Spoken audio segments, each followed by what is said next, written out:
or a lawyer, they'll always say, you know, he was an all-star, right, or was MVP, or became a whatever it is, CEO of a company, or a senator, or a lawyer, or a doctor.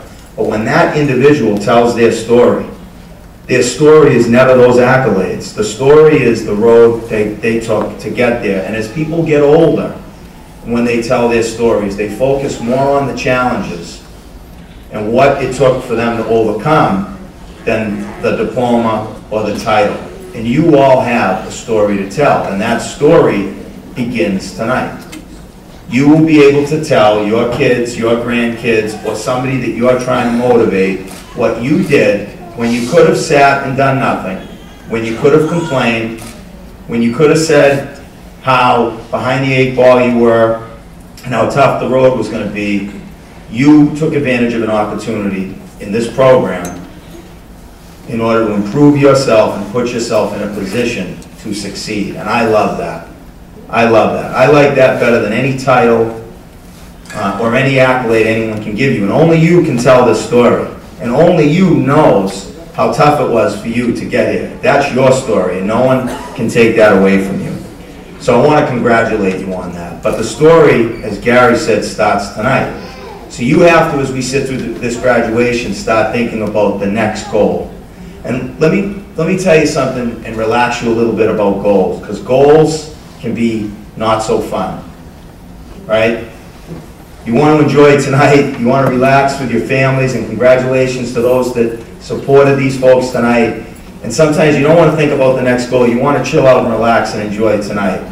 But there's a way to set goals and still make it fun, right? The key is to stay on track. You can have setbacks, you can make mistakes, but you got to just stay on track. And I want to give you just a little of advice that if I had a couple things to say to people of what has allowed me to achieve some of the things I have, I want to share that with you. One, I would say, enjoy your failures. No one talks about enjoying failures, because failure stinks. Makes you cry, makes you miserable, makes you not want to get up the next day in the morning. Enjoy your failures. Learn from them. Understand them. Make them a part of who you are. Own them. Because you own them. You can't run from them. You can't shake them, no matter how fast you run.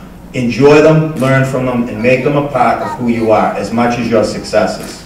That's the way you beat failure. You own them and you make them a part of you. I've tried to do that. I've had no choice. Can't change the results. Own them. That's one thing I would say. Secondly, put yourself in a position to succeed. What does that mean?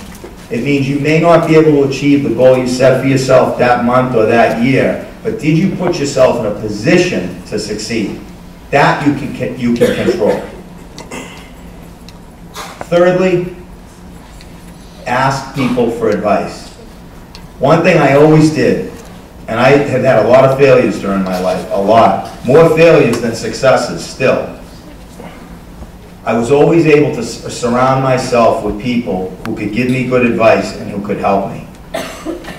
And I would think that any successful person would be honest with you, whether they're a famous singer, recording artist, athlete, politician, professional, CEO, anything, will tell you, if they're honest, that the one thing they did well is put themselves in a position to succeed and surrounded themselves with people who could give them good advice and help them. Now, I'll tell you one quick story, because I want you to remember this. Putting yourself in a position to succeed does not mean that you have to hang around with rich and famous people at all. Don't mistake what I'm saying for that.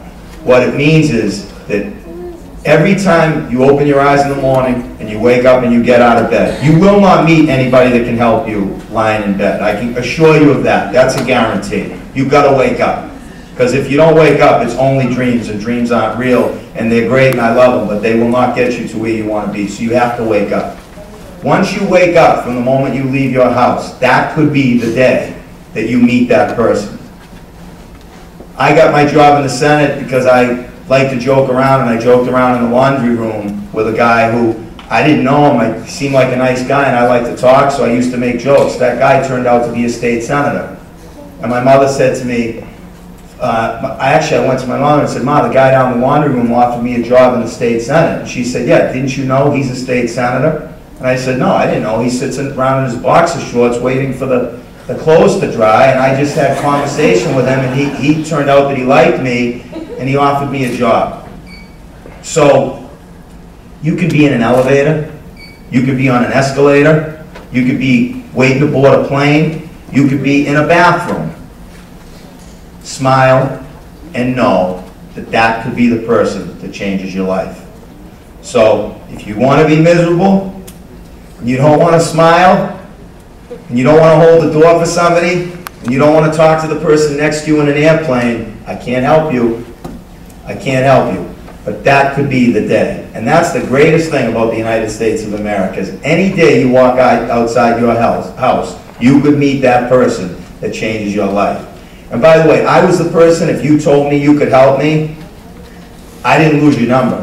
I was the guy that called you the next day and said, "Hey, remember when you said this?" And I'll tell you, let me give you the bad news first. Some of the people, they're full of you know what. Right? Some of them are.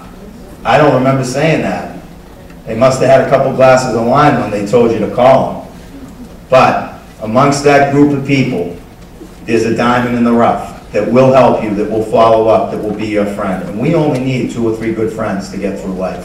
So think about those things. Think about the laundry room. Think about the airplane. You know those times you're sitting on a plane or something and you haven't even said hello to the person next to you? And that person could be the CEO of a company that's ready to offer you the next job because they said, "Wow, that person was a really great person." Just know, have that hope. And let's think about the millions of people that would kill to be sitting in your seat tonight from countries all around this world, impoverished, without opportunity, without democracy, that would kill to be in your position, to be this far from Beacon Hill, to be able to walk out tomorrow and meet a CEO, to meet somebody who could be in a position to help them, to be in the state of Massachusetts with, despite this recession nationally, the greatest economy probably in the world, right here in this state, with the most sustaining business community, the life sciences, the healthcare institutions. Despite this recession, the best economy right here with the best opportunities in the world, with the best higher education system in the world. No one close. You're already here. So guess what? You learned to speak English. And if you're afraid to use it, that's your fault, because I know you can speak it. And if I'm not embarrassed to speak my Spanish, you better not be afraid to speak the English that I know you learned. You now have a GED. You're ready. It's all up to you now to take advantage of what this state has to offer. We have the most affordable, best public higher education institutions in the state. In closing, I would say this: get good advice. Don't just jump into the next move, because the next move will cost some money, right? Nothing's free, right? Even the turbo shot, they give you the turbo shot for free for a week, they get you hooked, and then it's not free anymore, right? Nothing's free.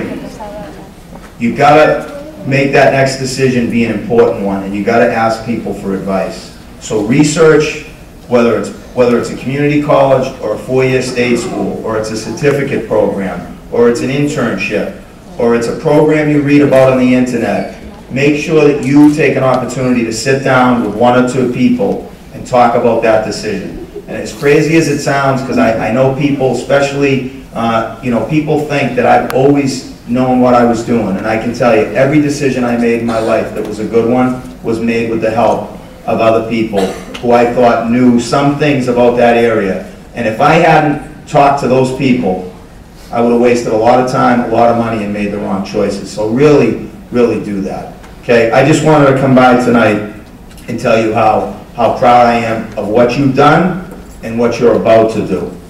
Be your own best friend, and I don't have to tell you never to give up, because you proved that by being here tonight, but enjoy the fight. Enjoy the fight. Live life like a warrior, and enjoy the battle every step of the way. If it was easy, there'd be nothing to brag about. The harder it is, the more you'll have to say. and the more proud you will be when you get to that place where you belong. Congratulations to all